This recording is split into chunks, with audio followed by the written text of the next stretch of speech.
আসসালামু আলাইকুম প্রিয় শিক্ষার্থীবৃন্দ, যারা এবার 2026 সালে এসএসসি পরীক্ষা দিবা তাদের জন্য এই ধরনের অঙ্কগুলো খুবই গুরুত্বপূর্ণ। আমরা সাধারণত জানি যে x plus one divided x সমান সমান একটা মান থাকলে পারে অন্য একটা মান সহজে ক্যালকুলেটরটা বের করতে পারি, কিন্তু এই হ্যাকটা আমরা শিখব সহজ একটি নিয়মে। তোমরা যারা এসএসসি পরীক্ষার্থী আছো তাদের জন্য খুবই গুরুত্বপূর্ণ এই ম্যাথটি। দেখো আমরা এই ম্যাথটি কিভাবে করে থাকি সেটা একটু দেখব, ক্যালকুলেটরে করব এবং দেখব যে কেমন করে এই অঙ্কটা করতে পারি। যদি এই নিয়মে অঙ্ক থাকে তাহলে সেই ক্ষেত্রে আমরা কি করব, এক্স তুলব। কিভাবে এক্স তুলতে হয় ক্যালকুলেটরে, এখানে দেওয়া আছে কি x plus y square, x square plus y square সমান সমান কি দেওয়া আছে 4xy। হইলে পারে কি বলছে অ্যান্সার, প্রশ্ন কি বলছে যে x square divided y square plus y square divided x square সমান অ্যান্সার কত হবে। এখানে অপশন বিভিন্ন ধরনের থাকতে পারে, যেমন দেওয়া থাকতে পারে যে 5, তারপর থাকতে পারে 10, তারপর থাকতে পারে 40, অথবা থাকতে পারে 14 অথবা 20। যে কোনো একটা অ্যান্সার কিন্তু হতে পারে, আমরা কিন্তু সেই অ্যান্সারটা কিন্তু বের করতে হবে। এক্ষেত্রে আমাদের এক্সের এবং ওয়াইয়ের মানটা আমাদের বের করতে হবে।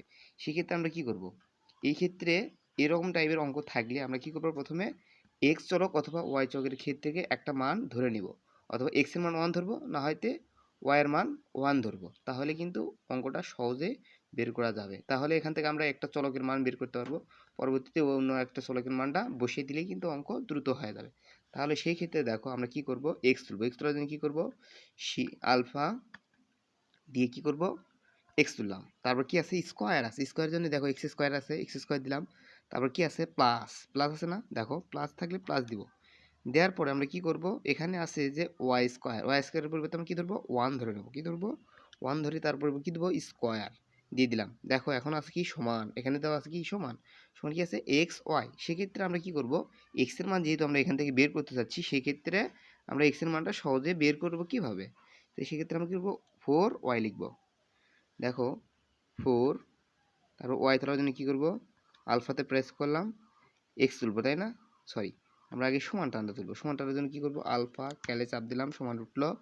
এরপরে আমরা করব আলফা এক্স, তার আগে 4 তুলতে হবে, 4 আলফা, সরি এখানে আসছে সমান দিলাম, এরপরে দিব কি যে 4 আলফা এক্স তুললাম।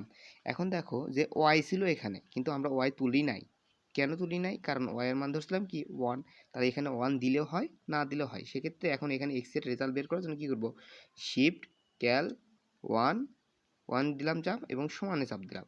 এরপর কি করব, এখানে দেখা যাচ্ছে এক্স হট সমান সমান কি আসছে 1 আসছে। এরপরে আমরা করব কি শিফট ক্যাল আবার চাপবো, দেখো এখানে একটা এক্স এর মান আসছে, কত আসছে 0.26 আরও সামথিং কিছু মান আসছে।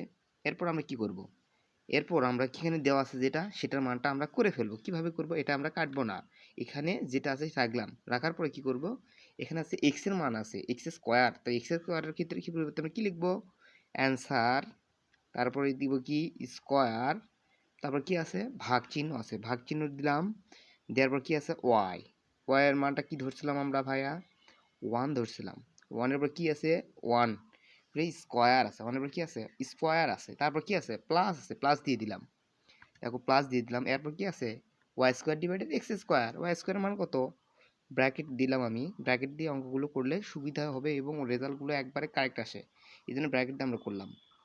দেখো 1 এর পরে কী দেবো, 1 এর পরে স্কোয়ার দিয়ে ফেললাম, এরপর কি আছে ভাগ, ভাগ দিলাম, এরপর কি আছে যে অ্যান্সার, অ্যান্সার মান দিলাম, দেওয়ার পরে স্কোয়ার দিলাম, দিয়ে ব্র্যাকেট ক্লোজ করে দিয়ে অ্যান্সারে চাপ দিলাম। দেখো ভাইয়া এখানে মান আসছে কত 14, তাহলে অ্যান্সারের উত্তর এখানে কত হবে 14, এটাই উত্তর। আমাদের উত্তর কিন্তু এটা। এই টাইপের যতগুলো অঙ্ক আছে সবগুলো অঙ্ক তোমরা এই ক্যালকুলেটরের মাধ্যমে সহজে করতে পারবা। একটা অঙ্ক করতে মিনিমাম আমাদের সময় লাগে কত 5 থেকে 7 মিনিট। এগুলো অঙ্ক যদি আমরা বেসিক্যালি বিশ্লেষণের মাধ্যমে করি তাহলে 5 থেকে 7 মিনিট লাগবে, কিন্তু আমরা যদি ক্যালকুলেটরে এক্সপার্ট হই, ক্যালকুলেটর হ্যাক শিখতে পারি, তাহলে কিন্তু আমাদের কয়েক সেকেন্ডের ভিতরে এই অঙ্কগুলো করা সম্ভব। ধন্যবাদ, দেখা হবে অন্য কোনো ভিডিওতে, অবশ্যই সঙ্গে থাকবে আমার সঙ্গে।